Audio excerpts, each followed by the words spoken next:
அடுத்ததாக சிறப்பான இன்னொருத்தர் குரு பகவான். அவர் 2026 ஜூன் மாதம் 26ஆம் தேதி பயிற்சி ஆவார். அவர் கடகத்துக்கு வருவார். துலாம் ராசி நேயர்களுக்கு குரு என்பவர் 10ஆம் இடத்திற்கு வருவார். 10ஆம் இடத்திற்கு வருவார். பொதுவாக ஒரு கருத்து, குரு பகவான் ஆட்சி வீடுகளில் உச்ச வீடுகளில் இருக்கும்போது அவர் நிச்சயமாக கெடுதல் செய்ய மாட்டார் என்று நான் நூல்களில் படித்திருக்கிறேன், சான்றோர்கள் சொல்லியிருக்கிறார்கள். அந்த அடிப்படையில் 10ஆம் இடத்திற்கு குரு பகவான் வருவது சிறப்பு தான். 10ஆம் இடம் என்பது என்ன? பதவி ஸ்தானம் தான். அது கர்மஸ்தானம் என்று பொருள், பதவி ஸ்தானம் என்று பொருள், அல்லது வேலை என்று பொருள். எந்த நிலையிலும் அவர் உங்களை கெடுதல் செய்ய மாட்டார். மேலும் எல்லோருக்கும் சொல்வது போல, குரு பகவான் சனி பகவானை பார்வையிடும் காலம் ஓராண்டு காலம். குரு பகவான் சனி பகவானை பார்வையிடும் ஒரு காலம் ஓராண்டு காலம்.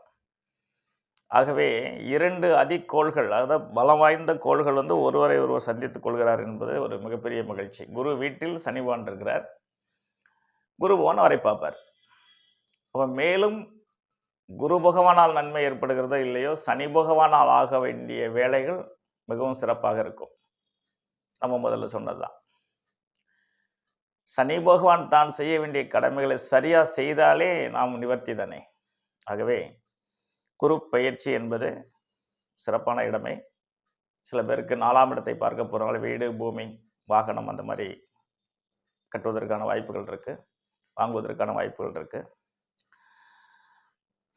குரு பகவான் 2ஆம் இடத்தை பார்வை செய்ய போகிறவங்க குடும்பத்தில் சுப நிகழ்ச்சிகள் நடப்பதற்கான வாய்ப்புகள் உண்டு. ஏன்னா 6ஆம் இடத்தில் சனி பகவான் இருப்பது சுப கடனாகவும் அது மாறுவதற்கான வாய்ப்பு உண்டு. ஆகவே குரு பயிற்சி என்பது சிறந்த பயிற்சி. அவர் சிறப்பாக 4ஆம் இடத்தை பார்ப்பார், 2ஆம் இடத்தை பார்ப்பார், 6ஆம் இடத்தை பார்ப்பார்.